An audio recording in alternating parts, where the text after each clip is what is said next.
All right, technology is on. How's everybody? A little silent today. It's a long weekend. It's Monday. Yeah, I agree. Mondays are Mondays. How was the homework? It shortened the weekend considerably.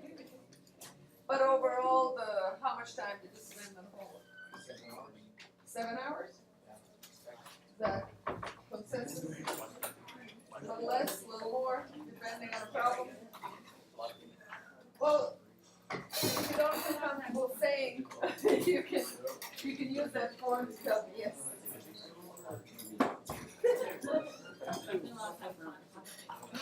Square root. So let's briefly go over number 2. Was it square root?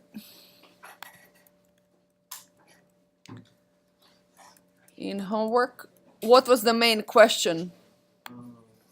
I can show you my solution, but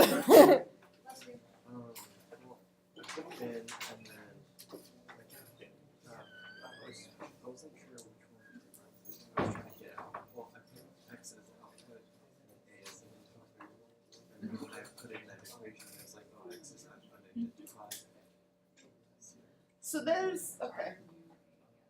So here's what I put, and then maybe your question without having your, so this is just a quick comment on number 2 in homework.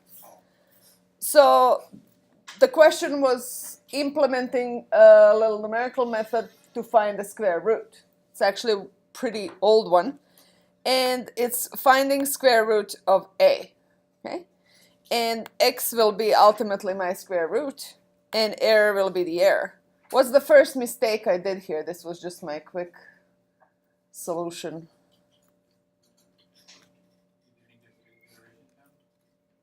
That's one thing that I could have done, yes. But one thing that I didn't do is that I didn't do any description of what the problem is doing. So basically, A is finding square root of A. Input x will be square root, and error will be error from numerical iteration.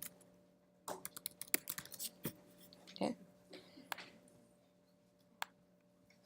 Now, there was a question about dealing with the negative number, and the way I went about it is that I was going to find a solution for the positive a, because I know that the negative one is just that number times imaginary I, right? So basically I figured out this is a logical a less than 0. It's going to be, if it's less than 0, it's going to be true, otherwise it's going to be false. So this is just a logical variable. And if it's negative, I would just multiply my a by -1 and work with a positive number.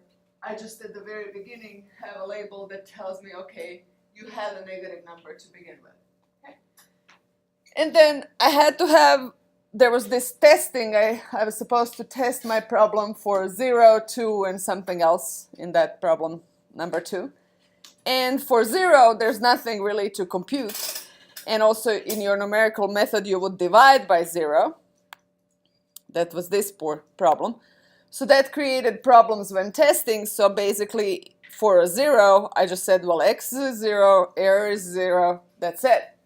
Okay. Otherwise, if a is larger than 0, I started my tolerance for error. I was testing this, so tolerance was supposed to be actually 10 to the -4. And this is my tolerance for error. I initialize error as something much larger than that just to enter the loop, okay? And I initialize my starting point of iteration as A. You can initialize as something else that's really not relevant. If the method converges, it's going to get to a correct solution regardless of the starting point. Yeah. And here there's a count. Count is initialized as a 0. So basically I said, okay, while my error, which was initially 10, is larger than this tolerance, keep going, and initialize the count, and my new value, x new, is this. Take new value and old value, x, and find the error, and then just replace x with this x new, so you can actually have a new x as you repeat the loop. Okay? Now, after that, at the end, if a was negative, I just print it with an I. That was my solution to it. And otherwise, you just print x, and x is what gets returned. Technically, I should then also return a is negative, right? But that was printed as a solution, and I could return a count as well. There's one thing that you could actually, so does that, I think partly the errors that I've seen while working in office hours is, most common one was not writing this line, so then there's no update to x. And if there is no update to x in next iteration, nothing will happen. You will always stay at the same x and the same x new. Your error will always stay the same. Okay? So you might actually end up in infinite loop. Okay? And then the problem hangs. One way, at least to stop that, you will still have to go and debug, is also figure out, okay, what is some sort of maximum number of iterations I'm going to tolerate. So I'm just going to set that as max count to be 10,000. And after 10,000, stop. If you're not getting anywhere, just stop. So basically, I could add here and count less than max count. So this is sort of a way to prevent like program just from going, and then you have to do Control-C and whatnot to actually stop it. So either way, you'll still probably, if you don't get a good solution, you're still going to have to go and debug, but at least you're not getting into this infinite loop. And this is actually something that is commonly done, especially initially when testing. Okay? So this is a good idea.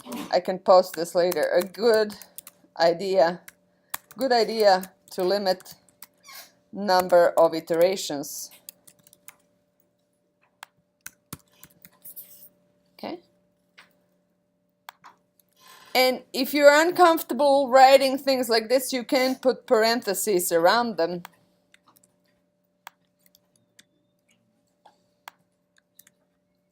So then this while will execute, and at the same time, both of these have to be true at the same time because it's AND.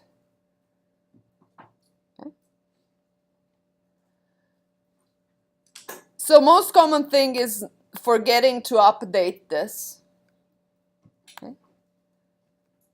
That's what I've seen. And also working with negative numbers, it can have weird solutions, and you could get what's called a non-converging method if you start with a negative number. Yes? So, but instead of, so what you did is you put a condition that max count can be more than 10,000. If we were to put in a break loop, could we just put in that if? You could break, yes. So the problem said, oh, use while, break, and simply as a construct. That was actually confusing because I didn't understand how to put it. Right, I had a couple of questions. Maybe I should have actually emailed everybody, hey, but I just answered those personal emails. But yes, you can still do that, okay? You can just say while something else, something that is constantly true, and then break out of it if your error falls below. That's fine. It's equivalent in the way what it actually does. This is just, there's no need for a break here necessarily. And that's another comment. With every kind of programming, you will find multiple ways to solve a problem, and effectively, it's gonna be the same. But solution might be a little more elegant, a little less elegant, depending how you approach it. It's very common to first write something and do something that works. Okay? On the next go, you can go and rewrite it. Essentially, if I was rewriting this tomorrow, I would probably do something else because I already have an experience of doing it once. And if I'm not looking at this solution, I might come up with a different version that is a little neater, nicer, prettier, something. Okay. So yes, it's not wrong if you use break. It was a little confusing because they just meant overall this is the construct while break end. That's all. Okay. And did that resolve possibly? Or yeah. Okay. Let's get back to errors. Okay. So errors in computing. Last time we started working on those errors that you cannot avoid. So typos or forgetting to write a line, those happen all the time. You kind of have to just read carefully and go line by line as we did in the debugging example and sort out what's happening. But there are some errors that will always be built in, and as long as they're limited, we're good. First one is the error that we call truncation error. And simply by coming from formulas that have infinite number of elements, you gotta chop it off somewhere and stop, and the solution should be still good enough. Okay? And second two are due to basically finite amount of space to store infinite number of, for instance, decimal points and rounding off that happens when I'm storing real numbers. Okay? So that's something that we have to work with, and sometimes it's the number itself that I cannot store correctly. Sometimes I can actually store relatively correctly two numbers, but there will be additional error on top of that simply because of the operation between the two cannot be executed correctly, often when the numbers are too far apart. So when you have 10 to the 10 and 10 to the minus 10, those two are rather different. And basically when putting them together, adding them together, there will be some rounding off during that operation that will cause some error. Even though individually you kind of have limited error, but you have some additional error on storing the result. Okay? So those are two from the finite precision. And then we went into essentially, after deciding what errors were, figuring out, well, what is this digital representation of numbers that is actually causing trouble? So let's just quickly review. So first thing on a computer, we work with words. Each word has essentially a number of bytes, and each byte has 8 bits, 0 and 1, and that's the space I'm working with to represent the numbers. So if I have, and that's because computers work is on and off. I have 0 and 1, so my most natural digits for computers are 0 and 1, as opposed to humans, where we have 10 fingers, and that has resulted in 10 digits, 0 through 9, that are most commonly used for numbers. So we have to learn to actually translate between the two. So if we actually have a number, let's say that I have these two examples. My 25, okay, is a base 10 number. It's 2 times 10 to the 1 plus 5 times 10 to the 0. If I had larger numbers, like 173, I have 1 times 10 to the 2 plus 7 times 10 to the 1 plus 3 times 10 to the 0. So that is how we operate in base 10, and we don't even notice it. Okay. And just like I operate in base 10, I could operate in base 2. So I could have a number that goes, let's go with a simpler one, 11001. So basically I start, this 1 is 1 times 2 to the 0, okay, plus 0 times 2 to the 1, plus 0 times 2 to the 2, which is 4, plus 1 times 2 to the 3, and plus 1 times 2 to the 4. And my digits now, my base is 2, my digits is 0 and 1. In base 10, digits are 0 to 9. In base 16, and there is such a base, digits are 0 to 15, except that those that are larger than 10, I represent as A, B, C, D. Okay? So to have a single digit. So I still have, so whatever the base is, my digits would have been 0 through 1 less than that base. Okay? So this is my binary number, and this I can present on computer using bits, bytes, and words. So if I was storing this in memory, my second problem would be, okay, I have to use words that have 8 bits. Okay. So in this particular case, I would have to go 1, 2, 3, 4, 5, 6, 7, 8. This is great. I have 8 of them. So that fills in 1 byte. Okay. This one doesn't fill the full byte, so I would just add zeros at the beginning because that's what it is. It's 0 times whatever base. Okay. So basically, I would just fill up these numbers. Now, another problem that I have is that if I want to actually do sign, so I want my numbers to have positive or negative sign, I have to actually have one of those bits reserved for the sign. Okay. So for a negative number, for positive and negative number, one of these would have to be a sign, and it's for negative numbers. This is a convention. You have to agree on a convention and set a standard. So basically, because it could go either way, so 1 will represent a negative number. Okay. So if I had 2 bytes reserved for this number 173, negative 173, I would fill in these rightmost digits with these digits here. Okay. The rest are 0 except for the leading one that is reserved for the sign. So this is minus 173, and this is, I have altogether 16 bits reserved for this. If I wanted to store negative 173 in 1 byte, okay, I would be in trouble. Why?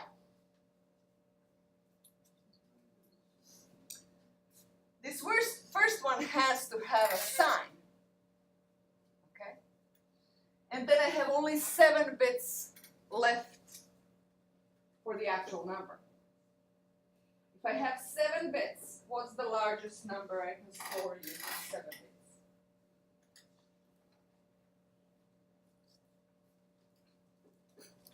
I have an example there for 16-bit from last time.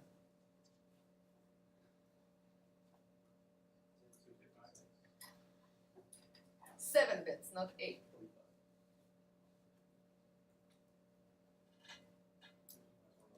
So 7 bits, I have to start with a 0, 2 to the 0. So let's, all of them are ones. 2 to the 0, 2 to the 1, 2 to the 2, 2 to the 3, 2 to the 4, 2 to the 5, 2 to the 6. So it's 2 to the 6 plus all of the ones. Now we actually have the formula. So for 2 to the 6 plus all the way down to 1, this would be 2 to the 7 minus 1. What is 2 to the 7 minus 1? You have a computer open.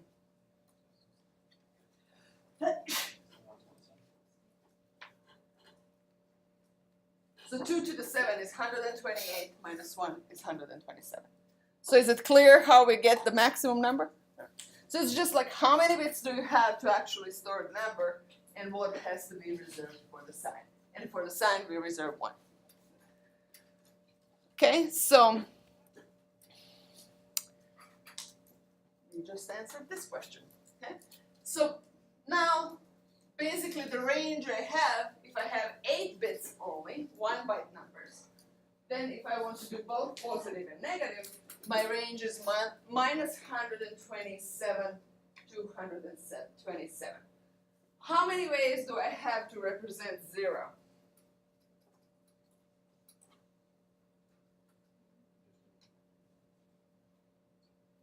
I could technically have a plus 0 and negative 0. In mathematics, though, in this representation, right?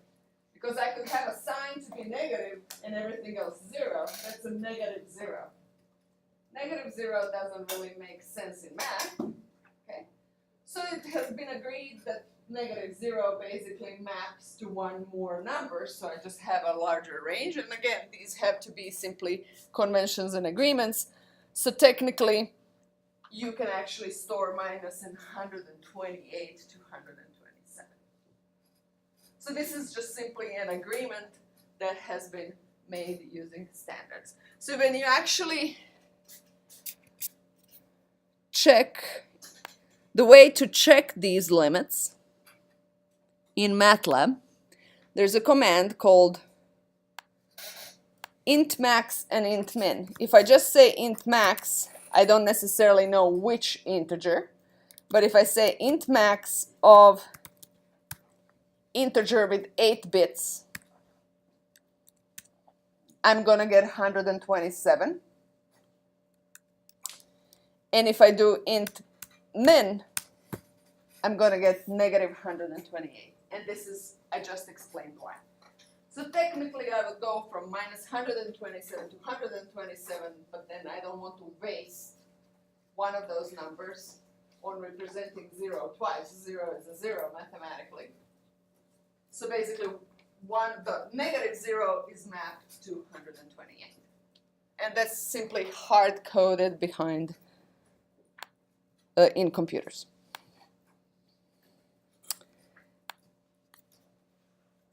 And you can do help on int max, for instance. And it will tell you that you can do int 8, int 8 is unsigned integer, okay? Then int 16, int 16 is unsigned 16. So basically positive numbers. And 32, and finally 64. So largest integer that I can actually do here is this unsigned integer 64. 64 is how many bytes? 64 bits is how many bytes? 1 byte is 8 bits, so it's 8 times 8, right? So it's 8 bytes. It's kind of big. Looks big enough. So what number is this? If I have 64 bits,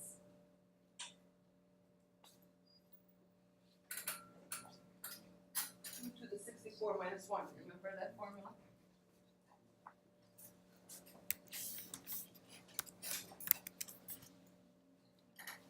Sort of, except that I don't have all of the rest here, so I should trust it. Yes? What is U is unsigned, so I'm using all of the 64 bits for positive numbers. And you have to know that coming in. Okay? You have to decide that coming in.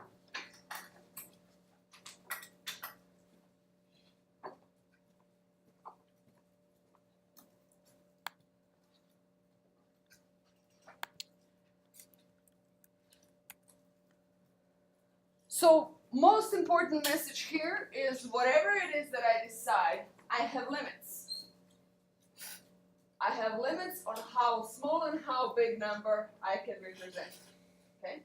And my limits depends on how much space we have. Now just to give you an idea, I had that example of, let's say that I have imaginary reservoir. That is represented by 1,000 by 1,000 by 1,000 blocks. Okay, and each block is, say, 1 foot on a side. So 1,000 by 1,000 by 1,000 feet. That's a very small reservoir.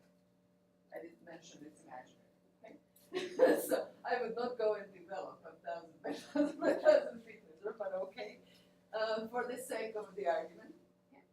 So that is 10 to the 9 numbers. 1,000 by 1,000 by 1,000. So let's say that I need to store something about that reservoir, and each of those blocks is represented by 1 number. The smallest number ever you could use on computer has 1 byte, but 1 byte, as we saw, is very limited. Numbers 0 to 255. I will rarely use just 1 byte to store something, unless it's some sort of 0-1 thing, where I have certain. Oh, do I have a reservoir there or not? Something of that sort. Okay. The moment I'm going to 2 bytes or 4 bytes, increasing my memory 2 or 4 or 8 times.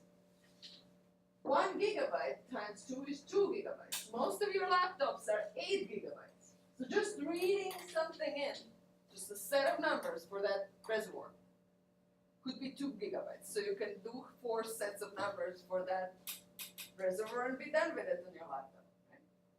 So we do have to sometimes look into these memory considerations and how much do I actually use for numbers. So it looks kind of like that we can do everything because we have all of the memory possible available. Yes, you have very large hard drives, which is not the memory that is temporarily in your computer doing computation. It's just storage memory. Okay? The one doing computation is called RAM, and that one's a typical laptop, it's 8 gigabytes. Sometimes 16, sometimes 32, but the most common laptop right now out there has 8 gigabytes. Okay? So you do have to think about it. Okay. Now let's go to the floating point, and I'm actually going to switch to writing. I'm just going to first go over a little bit of theory. So now I have to make sure I do things uniformly. So we will actually switch to scientific notation. Now my scientific notation normally will say, okay, 37.5 is 3.75 times 10 to the 1. Okay? Or if I have something like this, then it's minus 8.125 times 10 to the minus 4. Okay? And I have to do that because I have to figure out, okay, in my real numbers, I have to find a uniform number to represent them. Why? Partly because this number and that number, they both have certain number of power, okay? And then I have the actual number. And I will have to store those separately. So that's why the scientific notation helps. So I will actually have, basically this is the number I'm storing that is kind of in this particular, if I'm looking at decimal numbers, in this case it would be always 0 to 9. Okay. And then I have times 10 to the power 10, I don't have to store it, that I kind of know. And then I have this exponent. Now both of these numbers could have a sign. Okay. So I need a signed way to store both. Now the second problem I have is that ultimately I actually have to store in base 2. So in base 2 I have digits only 0 and 1. So it's agreed that this 1, we will always look at numbers that are larger than 1 as my base, and this 1 I will not store. I will just store with what's coming after 1. So this is just the rules to actually have constant and and then I will have to decide, okay, for each of this, there's this so-called mantissa P and exponent T. Okay? Both of these are numbers that where I can store one, I need to use 1 bit for sign, and then the rest of it for the number itself. And if I'm using, say, 8 bytes total for this entire real number, I have to divide it. So I have to decide which bits am I going to use for P and which bits am I going to use for T. So do we conceptually understand what we have to fit into all of this? First I have to agree on unique way to when number comes in, okay, convert it to this form. Okay. In that form, it's actually going to be 1 plus P times 2 to the T. That's going to be my form that I'm going to translate every number to. And then I have to store both P and T within the space allotted. And that space could be 2, 4, 8 bytes. Most often we will actually go, 2 is just very limited. So most often for floating point numbers, floating point is a computer science term because this point floats. Okay, the decimal points float. It's floating as you go between scientific notation and not. So you will either use single precision, which is 32 bits, this is 4 bytes, or double precision, which is 64 bits, that's 8 bytes. Okay, so those are 2 versions of the numbers. And in both cases, you have to reserve certain number of bits for this mantissa p and certain number of bits for exponent t. Okay? And that's agreement. That's some, computer scientists went back and forth until they agreed on this is what should be done and should be most useful. And then one bit out of both p and t has to be reserved for the sign. Okay. So conceptually, first the form. Once I have the form, I have this p and t part to it. Both of them I have to fit into the space allotted.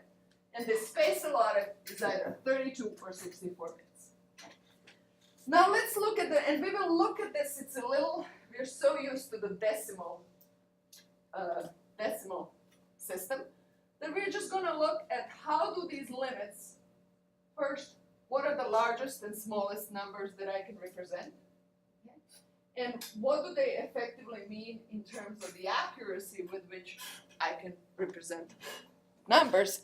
And I'm going to switch to writing on this magical device here. And while I am writing, and I'm going to redo that, but while I hook up, you think about this problem.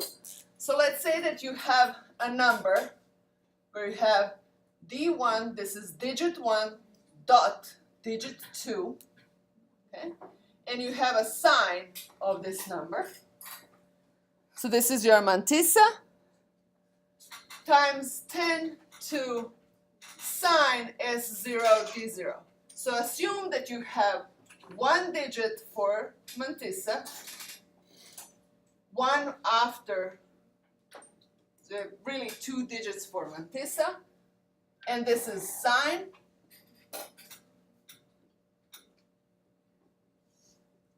And you have 1 digit for exponent. Think about the largest and the smallest positive number you can store this way while I'm hooking up.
Okay. I'll have to get out, exit, and then get back in.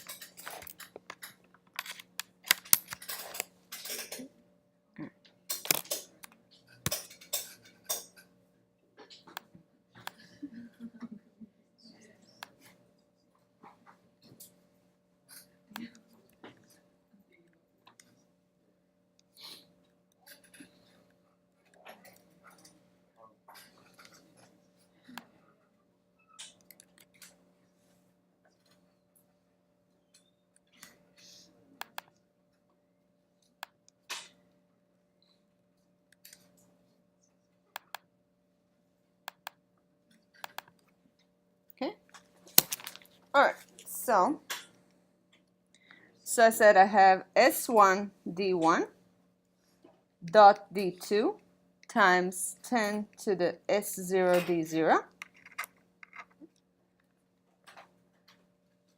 And my digits, so this is my mantissa. And this is my exponent. And these are signs of either.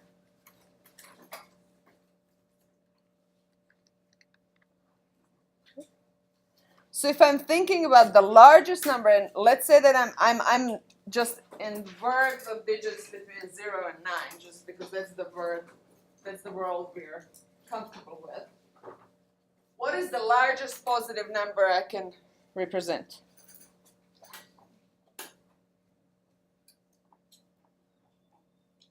I'm listening.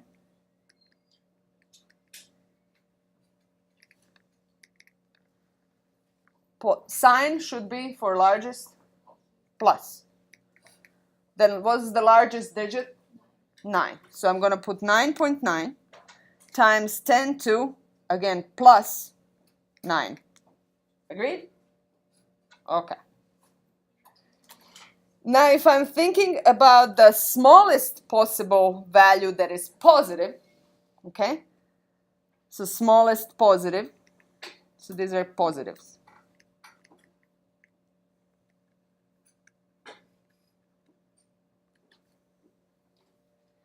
The smallest positive would have the smallest exponent, right? It would be positive overall. And the exponent would be the most negative I can come up with. What is the most negative I can come up with one sign and one digit? Negative 9. And here I would go the smallest I can go in absolute terms. Not 9.9, but something with ones and zeros. I can't go with the leading 0 because I agreed to have things larger than. So it's going to be 1.0. Yes? And in terms of negative numbers, okay, the most negative number is negative version of this. Agreed? So that's actually the smallest value. It's minus. Okay. And my largest negative number is negative version of this. Yes? So when I put that on my real line of numbers, let this be 0. This is not going to be drawn to scale, but these two values are very close to 0 somewhere here. Okay? So I'm going to put this 10 to the minus 9 and minus 10 to the minus 9. Okay? And of course, I can always represent a 0. That's just zeros everywhere. So it seems that what I can do is like I can do a 0, but then this range of numbers between 0 and 10, minus 10 to the minus 9, and between 0 and 10 to the minus 9, I can't represent in this world. I can't, because I have limits on what my exponents could be. There's a 10 to the minus 12 here somewhere, but I can't get there. Yes? So cannot represent. I can present 0. Can do 0. That's simply 0 times 0 times 10 to the 0. Okay? Now I also have limits on how large I can go. Okay? So there is this minus 9.9 times 10 to the 9, and there is plus 9.9 times 10 to the 9. Anything above that, 10 to the 12 in this world, I cannot do. And negative 10 to the 12, I cannot do.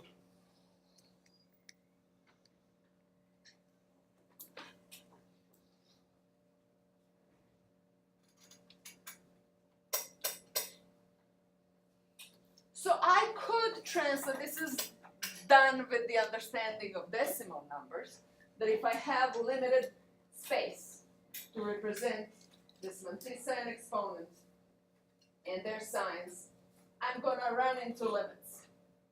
Okay? It translates, it's the same thing if I go to the binary system, it's just extremely hard to think for us in binary system. Okay? So similar limits are translated into the binary system, and if I actually have a little more space than just 2 digits for mantissa and 1 digit for exponent. Yeah? Does that make sense? Okay. So essentially, similar limitations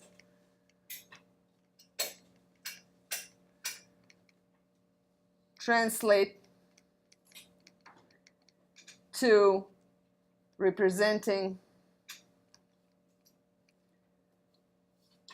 real numbers in binary system.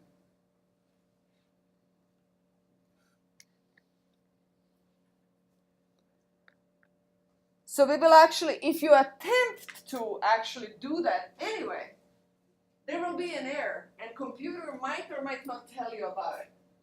So you might actually simply create garbage input to your program without knowing. And if you do that here, this is called overflow, this is called underflow error. So if you attempt presenting a number, so this is will be result in overflow error, and this is called underflow error. When the number is too close to 0.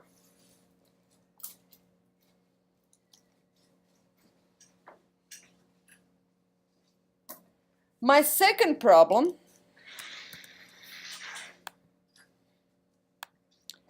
comes from the fact that, let's say that I have a number 0.0325. I first have to go to the scientific notation that I agreed on, and I'm still going to use the decimal system because it's so easy to think about it. In that world, this number is 3.125 times 10 to the minus 2. So if I really have only my D1 and D2 here, my sign, there's sign, right? This is my S0 and D0, and this is my S1 in my previous notation. I obviously have no space for 2 and 5. Okay? So I cannot represent it in the world where I really have this limited number. Now I might have more, but regardless, there will be numbers with more digits than I can represent. So I will have holes in between numbers. Between 3.1 and 3.2, there will be a gap that I cannot store. Okay? Small gaps. And you are as accurate as you are close to 3.1 within that, right? So that's just what is. Okay? So this can be in the world. In this world, has to be chopped.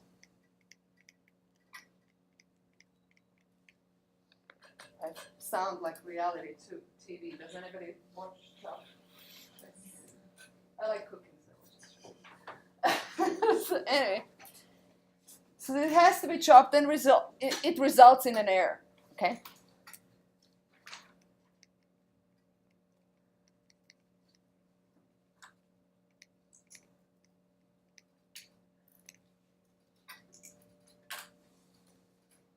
So they're almost like holes between numbers. In that line that I drew, there are holes in between that I just don't represent correctly. So there are holes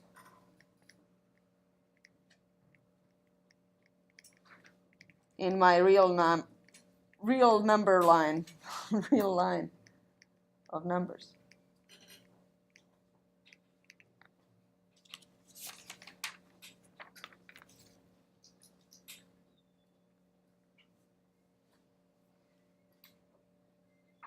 And just a very fine, yes? Would this be a round off error? Yeah.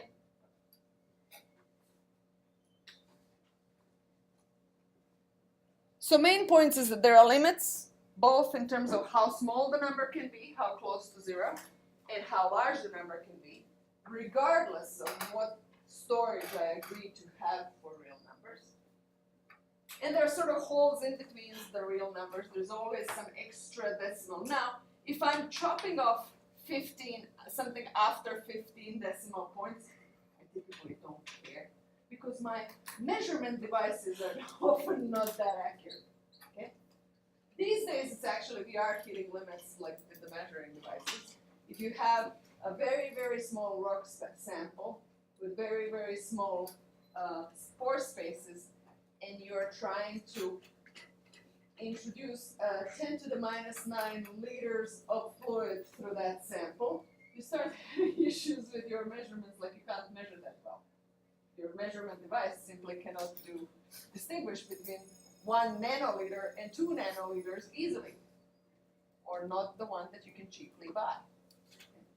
So often we don't notice these things until our measurement devices actually come to that limit as well, and they're like, oh, I can't do this accurately. But I'll continue the next time. But this is pretty much the story about the accuracy of real numbers. Yes?